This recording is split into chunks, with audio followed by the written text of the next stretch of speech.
힘차게 우리 하나님을 찬양하면서 하루를 시작하기를 원합니다. 8장입니다. 거룩 거룩 거룩 전능하신 주님. 1절과 2절만 부르시겠습니다. 거룩 거룩 거룩 전능하신 주님, 이른 아침 우리 주를 찬송합니다.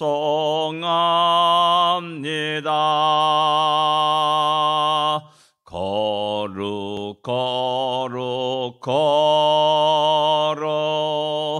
자비하신 주님, 성삼위일체 우리 주로다. 거룩 거룩 거룩 주의 보좌 앞에 모든 성도 면류관을 벗어버리네. 전군 천사 모두 주께 굴복하니 영원히 위에 계신 주로다. 아멘. 이른 아침에 주님 앞에 나와서 우리 하나님을 찬양하며 예배드리는 우리 모두에게 하나님의 크고 놀라운 은혜가 풍성히 넘치기를 기도합니다. 250장입니다. 구주의 십자가 보혈로 250장입니다.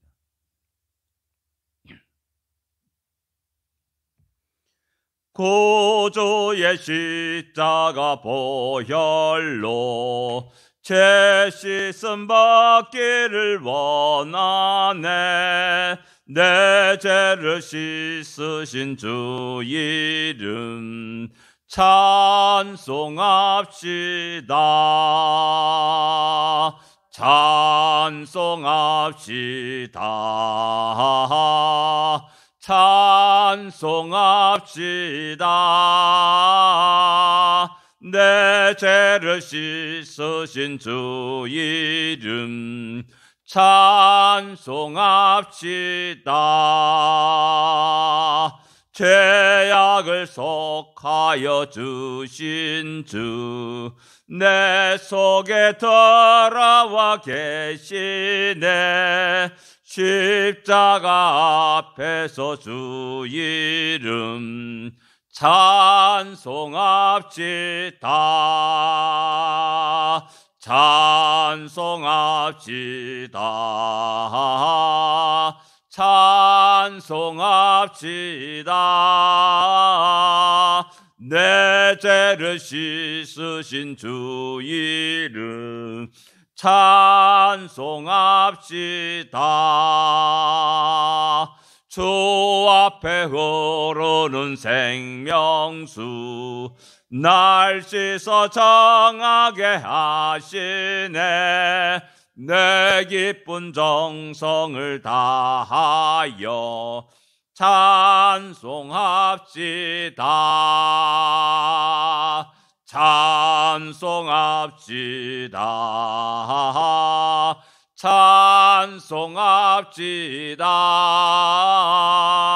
내 죄를 씻으신 주 이름 찬송합시다. 내 주께 회개한 영혼은 생명수 가운데 젖었네. 흠없고 순전한 주 이름 찬송합시다. 찬송합시다. 찬송합시다. 내 죄를 씻으신 주의 이름 찬송합시다. 아멘. 주님의 놀라운 구원의 은혜를 받은 우리 모두가 마음을 다해 힘을 다해 주님을 찬양하며 우리 주님께 영광을 돌릴 수 있기를 원합니다. 신앙 고백 드리겠습니다. 전능하사 천지를 만드신 하나님 아버지를 내가 믿사오며 그 외아들 우리 주 예수 그리스도를 믿사오니 이는 성령으로 잉태하사 동정녀 마리아에게 나시고 본디오 빌라도에게 고난을 받으사 십자가에 못 박혀 죽으시고 장사한 지 사흘 만에 죽은 자 가운데서 다시 살아나시며 하늘에 올사 전능하신 하나님 우편에 앉아 계시다가 저리로서 산자와 죽은 자를 심판하러 오시리라. 성령을 믿사오며 거룩한 공예와 성도가 설교하는 것과 죄를 사하여 주는 것과 몸이 다시 사는 것과 영원히 사는 것을 믿사옵나이다. 아멘. 하나님의 말씀 사도행전 2장입니다. 37절부터 42절까지 같이 읽겠습니다. 2장 37절부터 42절까지의 말씀입니다. 같이 읽겠습니다. 그들이 이 말을 듣고 마음에 찔려 베드로와 다른 사도들에게 물어 이르되 형제들아 우리가 어찌할꼬 하거늘 베드로가 이르되 너희가 회개하여 각각 예수 그리스도의 이름으로 세례를 받고 죄 사함을 받으라. 그리하면 성령의 선물을 받으리니 이 약속은 너희와 너희 자녀와 모든 먼데 있는 사람 먼데 사람 곧 주 우리 하나님이 얼마든지 부르시는 자들에게 하신 것이라 하고 또 여러 말로 확증하며 권하여 이르되 너희가 이 패역한 세대에서 구원을 받으라 하니 그 말을 받은 사람들은 세례를 받으매 이 날에 신도의 수가 3,000이나 더하더라. 그들이 사도의 가르침을 받아 서로 교제하고 떡을 떼며 오로지 기도하기를 힘쓰니라. 아멘. 베드로의 설교를 듣고 수많은 사람들이 마음에 찔렸다라고 30절에 말씀하고 있습니다. 그게 좀 이상합니다. 그 바로 36절에 보면 너희가 십자가에 못 박은 이 예수를 이렇게 말합니다. 너희가 예수를 십자가에 못 박았다라는 말입니다. 나는 그 자리에 없었는데 지난 6월절에 난 여기 없었는데 이야기할 수 있습니다. 근데 그것이 아니라 십자가에 못 박은 그 외쳤던 사람들, 그 모든 사람들이 바로 너희를 대표하는 사람들이다 라고 말하는 겁니다. 로마의 권력이 또 종교인들이 제사장들이 바리새인과 서기관들이 모두 합쳐서 십자가에 못 박으라고 외쳤다는 사실을 이야기하고 있는 겁니다. 그리고 수많은 사람들이 거기에 항거하지 못하고 또 대변하지 못하고 또 증인으로 나서지 못하는 그런 모습들을 보여주고 있고 비굴하게 약하게 그냥 침묵으로 읽어냈음을 우리는 알 수가 있습니다. 그때 그 수많은 사람들 가운데 주님의 오병이어의 기적을 경험한 사람이 있었을 거고 또는 병 나음을 받은 사람도 있었을 것입니다.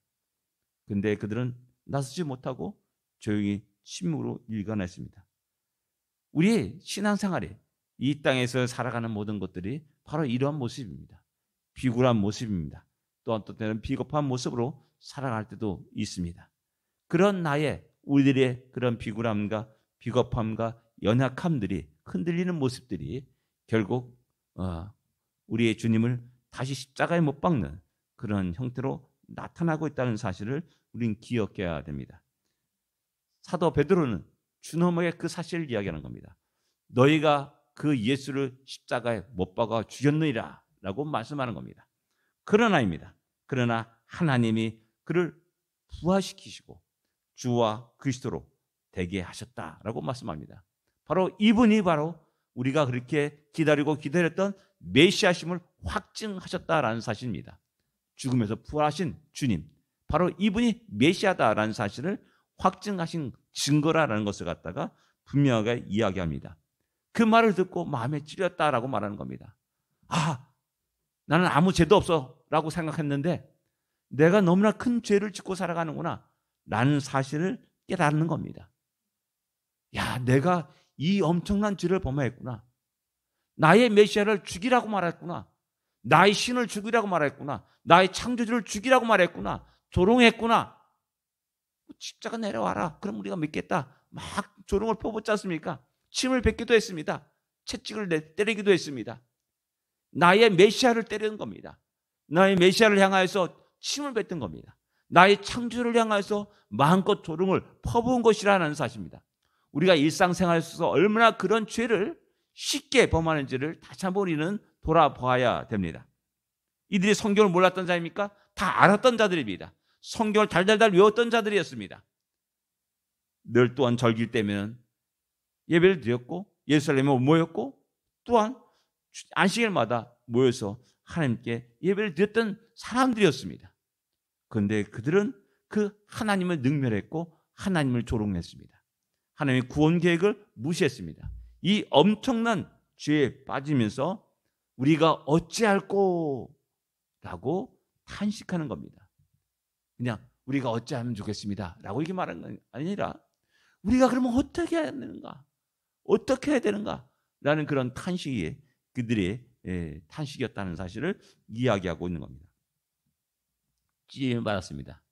그러나 정작 어떻게 할지를 모르는 겁니다. 어디로 가야 할지를 모르는 겁니다. 길을 모르는 겁니다. 알지 못하는 무지에 있는 그들의 모습을 보여주고 있습니다. 이런 질문을 받을 때 우리는 과연 무엇을 대답하겠습니까? 그들에게 어떻게 어떤 길을 이야기해 줄 것입니까? 우리 교회는 나와라. 오늘 현대에는 그렇게 많이 이야기합니다. 목사님께 가봐라 라고 이야기합니다. 그러나 베드로는 말합니다. 너희가 회개하라. 돌아서라 라는 말입니다. 그 너희의 가는 길을 멈추고 바른 길로 돌아설 것을 이야기합니다. 하나님을 향한 길입니다. 그리고 예수 그리스도의 이름으로 세례를 받으라 라고 말씀합니다. 세례를 받고 죄사함을 받으라 라고 이야기하고 성령의 선물을 그렇게 되면 받을 것이다 라고 이렇게 이야기합니다. 중요한 건 뭐냐면 회개라는 겁니다. 회개하라. 이 회개하라는 말은 주님이 처음으로 외친 말이기도 합니다.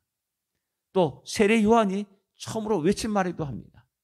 또 수많은 구약의 수많은 선지자들이 회개하라라고 외쳤습니다.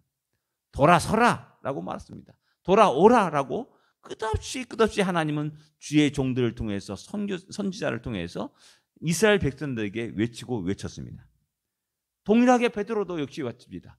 회개하라, 돌아서라, 하나님께로 돌아오라라고 외칩니다. 예수 그리스도의 이름으로 세례를 받으라라고 말씀합니다. 너희들이 죽인 그 예수 그리스도, 그분이 바로 우리의 메시아가 아니냐. 그분의 이름으로 세례를 받으라. 그리고 죄 씻음을 받으라. 죄 사함을 받으라라고 이야기합니다. 너무나 명확하게 분명하게 그들이 어찌할 거라는 그 대답에 그 길을, 그 진리를 선포하고 말합니다. 그러면 선물을 받습니다. 성령의 선물을 받습니다. 성령의 선물을 받고 참으로 놀라운 역사를 우리가 또 알게 되고 경험하게 됩니다. 이 약속은, 이 놀라운 약속은 하나님 누구든지 예수 그리스도 이름을 받는다는 게 죄사함을 받는다.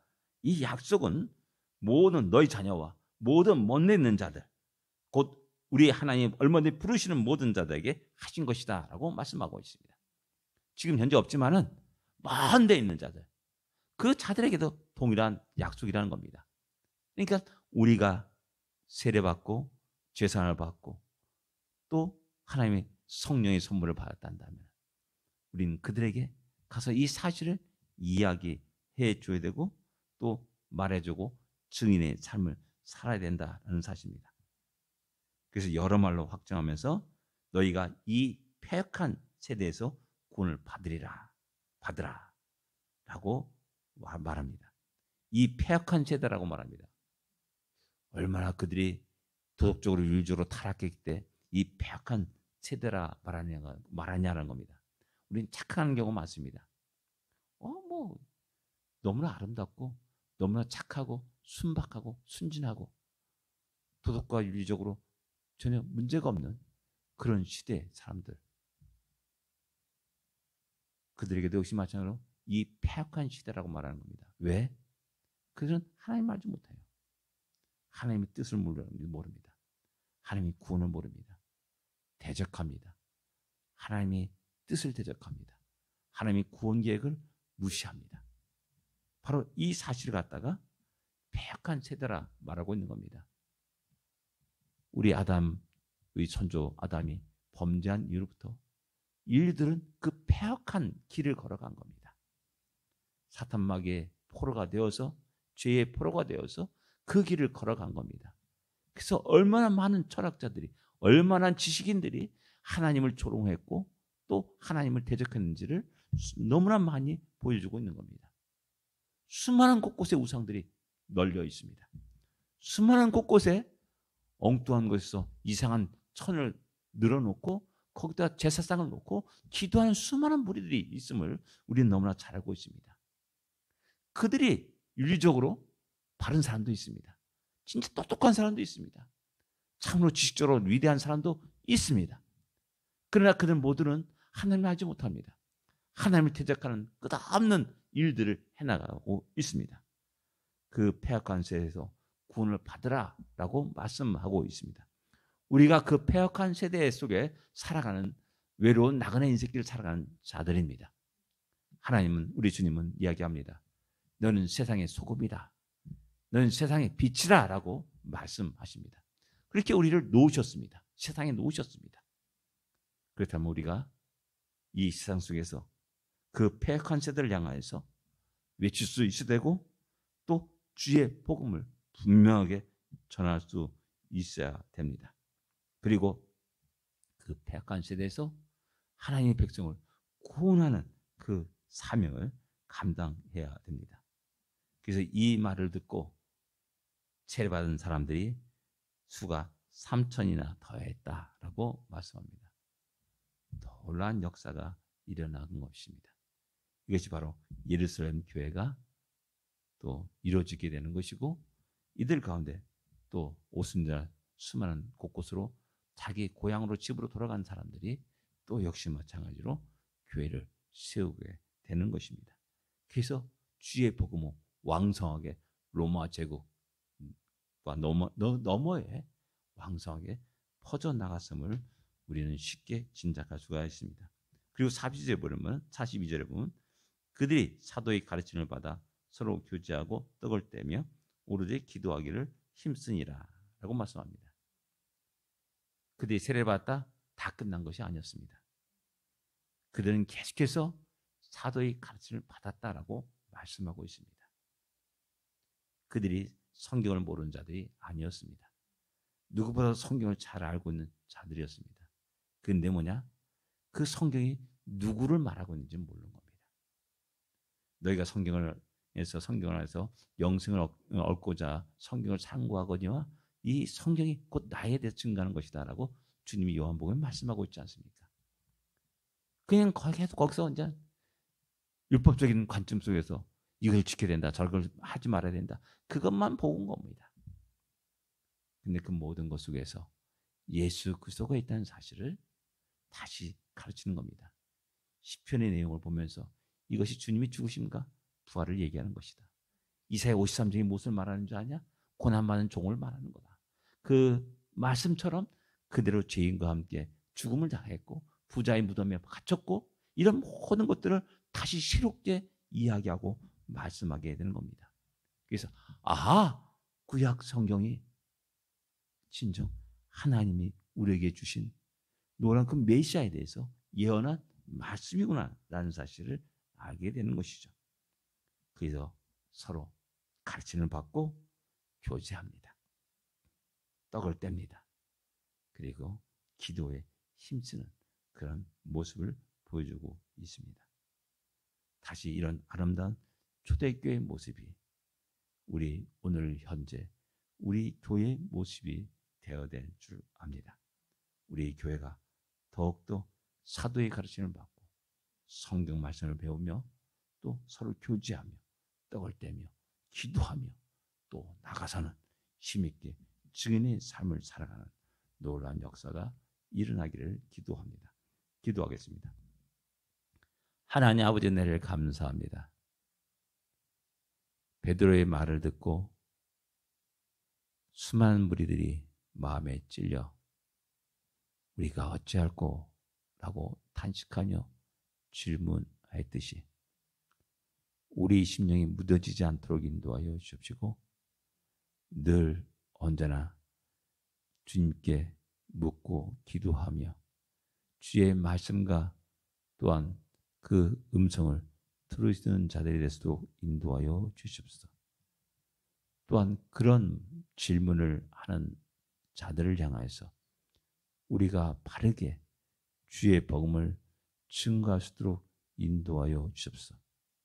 이 패역한 시대에서 하나님의 백성을 구원할 수 있도록 인도하여 주십시고 또한 우리 모두가 겸손히 주의 말씀 앞에 엎드려 기도하며 그 가르침을 받고 또 힘이 있게 또한 나가서 증인의 삶을 살 수 있도록 은혜 내려 주옵소서.